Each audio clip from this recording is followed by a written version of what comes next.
Vim para rever a culinária do estado com muitas questões minhas pessoais, né, sobre o lugar da mulher dentro da cozinha, né, o espaço que é dedicado à mulher dentro da cozinha. Decidi também documentar esses encontros, né, com essas mulheres. Vou apresentar essas mulheres aqui no Lugar Artimistas durante todo esse ano de 2020.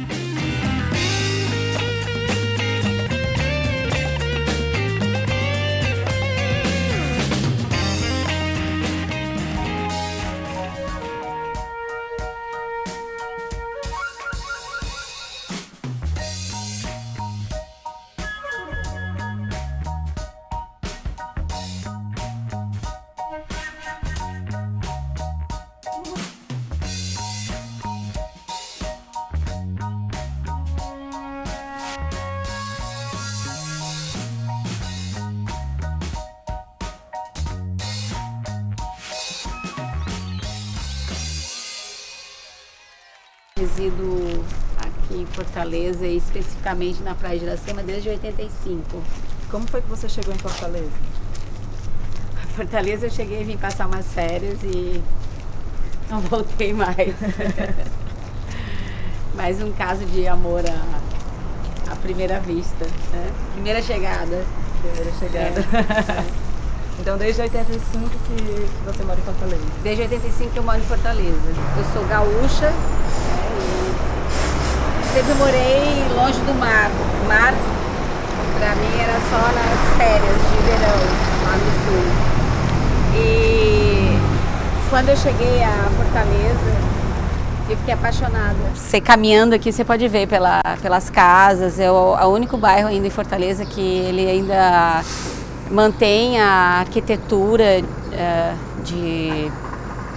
desde a época que foi construído aqui. Essas cores também, isso tudinho também me encanta. É. E o cheiro de mar? E o cheiro de mar.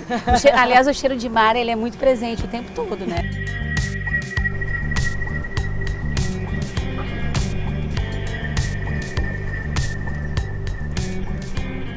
E estava muito latente em mim de montar um negócio, mas eu não queria uma cozinha grande. Eu já tinha trabalhado muito com isso. Eu não queria uma cozinha com 10 cozinheiros, 20 cozinheiros, não queria isso. Só que eu não sabia o que eu ia fazer. E aí eu comecei a viajar, e a olhar. E aí veio rápido na minha cabeça o que eu queria, que era abrir um local de sanduíches numa janela.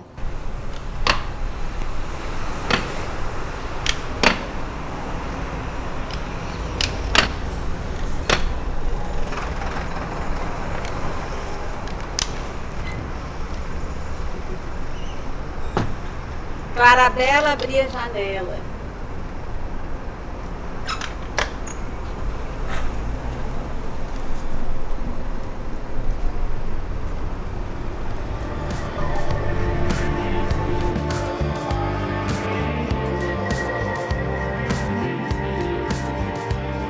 Essa massa desse pão aqui eu faço há mais de 20 anos. Que na época, aqui em Fortaleza, não tinha restaurante árabe. E eu sempre gostei muito de comida árabe. E aí eu comecei a aprender, a ler, estudar para eu poder fazer em casa. Então, nos dias de folga, eu sempre fazia uma noitada árabe com o que eu tinha aprendido Eu estudei bem uns 2 anos, direto, lendo e comprando livros, quando viajava, comia. E aí, hoje, além da cozinha brasileira, eu domino bem a árabe. E mais umas outras por aí. Que tudo que eu sei dentro da gastronomia foi estudando sozinha. Eu sou autodidata, eu não tenho formação acadêmica, mas eu estudei muito. Eu sou de uma geração que era muito difícil pagar uma faculdade de gastronomia fora, porque no Brasil não tem. Agora que tem um monte de escolas, de faculdade, mas no meu tempo só tinha na França, Estados Unidos, Inglaterra. Aí, se eu quisesse estar por dentro de alguma coisa, eu tinha que comprar revistas, jornais desses países e ficar lendo para ver o que estava acontecendo no mundo. Então, fazer o pão é o meu exercício diário para os meus braços, para aquele músculo do tchau, sabe?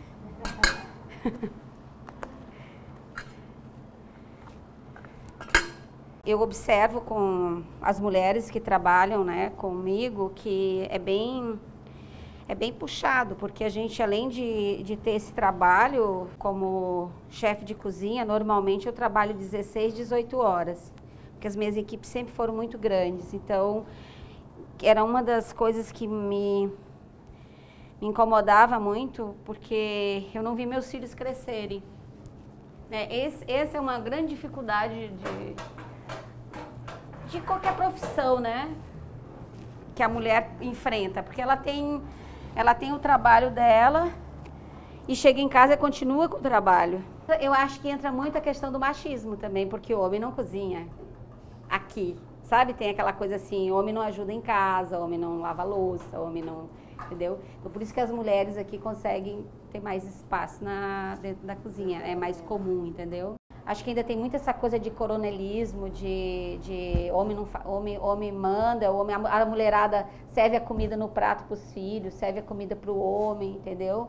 Que isso eu nunca entendi, desde que eu vim morar aqui. E é muito gritante isso no Ceará. É. Sabe, a mulherada tudo correndo e tá o pai e os filhos homens sentados esperando ser servido. Isso aí você vê em todas as classes aqui no Ceará. Essa questão de receitas e de ser autodidata, eu comecei a cozinhar por receitas, né? Porque a minha primeira receita eu tinha 9 anos de idade, né? Que eu fui fazer um bolo escondido da minha família. E de lá pra cá eu comecei a ler muito. Além de livros de receita, também eu lia livros de cozinheiros, revistas, jornais. Eu queria saber, estar informada do que estava acontecendo no mundo. Comecei a cozinhar em 83, profissionalmente, semi-profissional, né? Quando eu vim pra cá, pra Fortaleza, eu vim trabalhando como bancária. Mas aí logo que a minha filha nasceu, eu parei de trabalhar e aí sim eu comecei a trabalhar cozinhando. Eu tive lá no Morro Santa Teresa, lá em cima. Teve uma época que lá estava bem movimentado, isso foi na década de 90. Tinha um restaurante lá chamado Tudo em Cima, que era bem famoso, e começou a levar muita gente lá para cima. E eu abri uma pastelaria lá em cima. Eu tive uma pastelaria lá em cima que foi super movimentada, e aí a gente teve que entregar a casa e a gente veio para cá, para a Praia de Iracema, que onde a gente abriu, nessa época eu já era casada, onde a gente abriu o 90 graus. Lá a gente continuou com a pastelaria e eu bolei uma panqueca, que era servido numas cumbuquinhas de barro, quase que parecido com uma lasanha, sabe? Que foi um sucesso, que até hoje todo mundo me vê na rua, quer que eu coloque essa panqueca de volta. Foi muito sucesso mesmo. Depois dali, eu abria na minha casa esporadicamente, fazendo comida árabe nos fins de semana, quando eu saí do 90 graus. Aí eu fazia consultoria, comecei com as minhas consultorias, trabalhando no Colher de Pau, montei o Arriégua, que é um bar que foi já bem famoso, ainda existe. Fui eu que montei ele, na época, a cozinha. E o Café Cultura também, que eu trabalhei, eu não sei se vocês lembram do café que tinha aqui no Dragão do Mar, antigamente, bem bacana. Café Cultura. É. Era eu que cuidava do cardápio lá. Eu fui para São Paulo em 2003 para abrir o Colher de Pau em São Paulo, com a comida cearense, que me deu muito prazer em fazer esse serviço, esse trabalho. Eu cheguei em São Paulo 6 meses antes da abertura, para terminar a cozinha e contratação da equipe. Minha equipe toda era nordestina, todinha. Eu tinha pessoal do Piauí e daqui de Fortaleza, trabalhando comigo lá. Foi sucesso desde a hora que abriu o restaurante, foi muito bom, abriu minhas portas também para... E o curioso é que na rua que eu tinha o Colher de Pau, só tinha chefe homem, eu era a única chefe mulher. Aí o Ventana foi isso, tentar desacelerar, fazer uma coisa que eu tivesse em contato com as pessoas, né? Colocar dentro do meu sanduíche a experiência toda desses anos, em forma de sanduíche.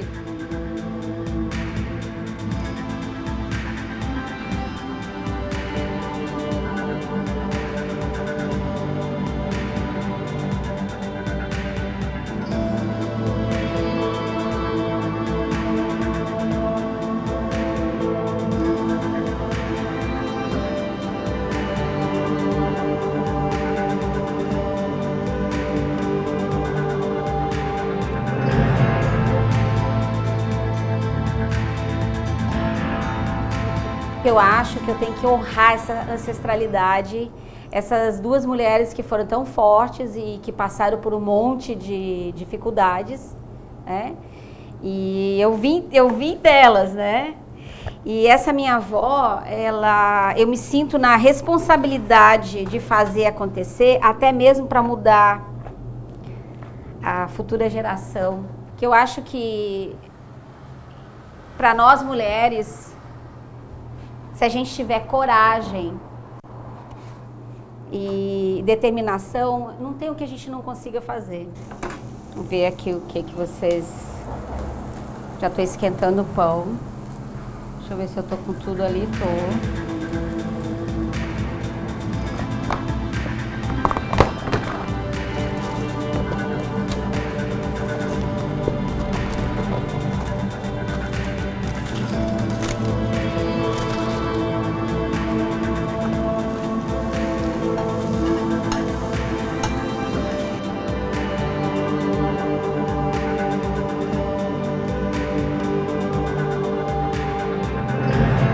A nossa salada também não sabe da história. é a salada que eu bolei para cá, porque eu não queria salada convencional.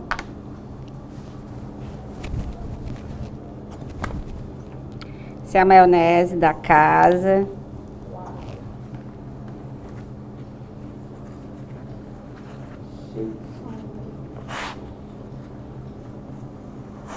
Esse é o sanduíche do Ventana.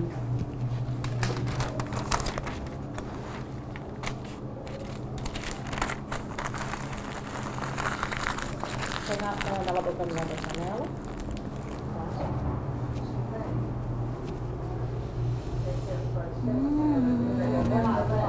Ah, mas é outro peito, não? É outro? É. Tá.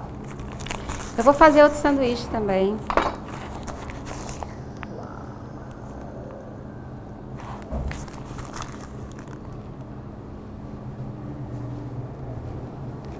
Entendeu?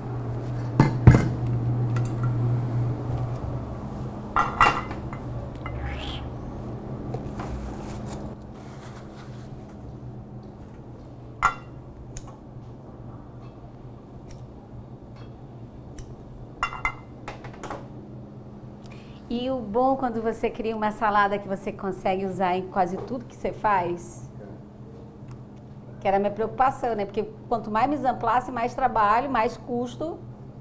Aí eu bolei essa salada aqui que eu consigo colocar em tudo. Ela fica legal. O atum, que foi o atum de todos o que me deu trabalho, foi o atum para criar ele, porque os outros me vieram assim já na hora. O atum, a minha preocupação, como eu queria ele cru, como é que eu ia combinar? Aí você fica pensando em comida chinesa, comida japonesa, não sei o quê. Aí fica fazendo teste. Aí eu criei uma saladinha de acelga com gengibre, óleo de gergelim, e aí ficou ótimo para ele, geladinho. Esse é o sanduíche que sai gelado, porque eu tenho que estar com ele com a temperatura quase negativa, o atum, porque senão ele estraga, né? Então ele sai bem geladinho. Tem gente que não gosta porque é gelado, mas eu já falo logo, é o sanduíche frio, né? Como o de salmão também, que os dois saem... O pão a gente esquenta, mas ele acaba esfriando quando você coloca o recheio, né? Sim, ó, o arraia, o carne de sol, o camarão, tudo é ingrediente daqui, né? E foi muito engraçado quando eu coloquei o de arraia, todo mundo... E a arraia dá para fazer sanduíche? Pergunta que o pessoal, né? Mas quem gosta de arraia, ama esse sanduíche.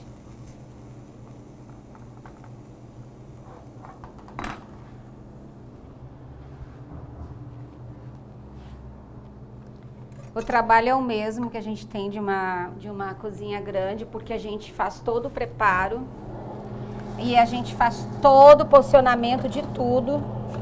Para tanto eu como qualquer pessoa que for montar sanduíche saia no mesmo padrão. Esse pão eu deixo ele pré-assado e aí eu vou esquentando na hora de... A gente faz todo dia, a gente faz o pão. Com exceção domingo, que no sábado eu faço a mais, para no domingo eu dar uma...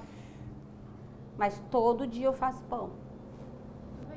De quantos, assim, no dia? Ah, uma média no fim de semana? É, 60, 70 sanduíches eu vendo. Esse é o arraia. Agora vamos fazer o atum, que é o queridinho. O queridinho de muitos.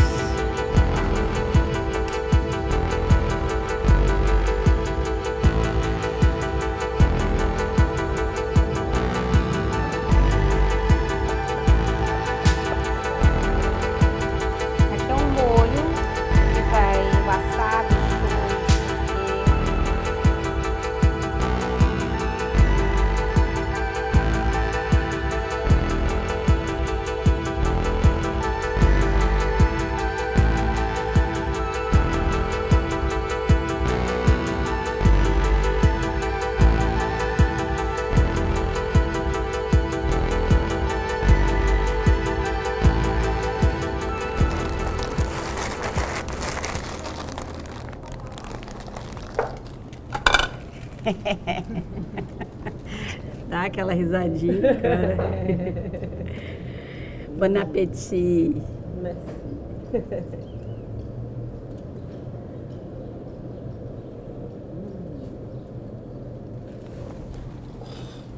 Como diz o Léo, como é? Cabeça de tartaruga, né? Quando a gente tá gostando. É.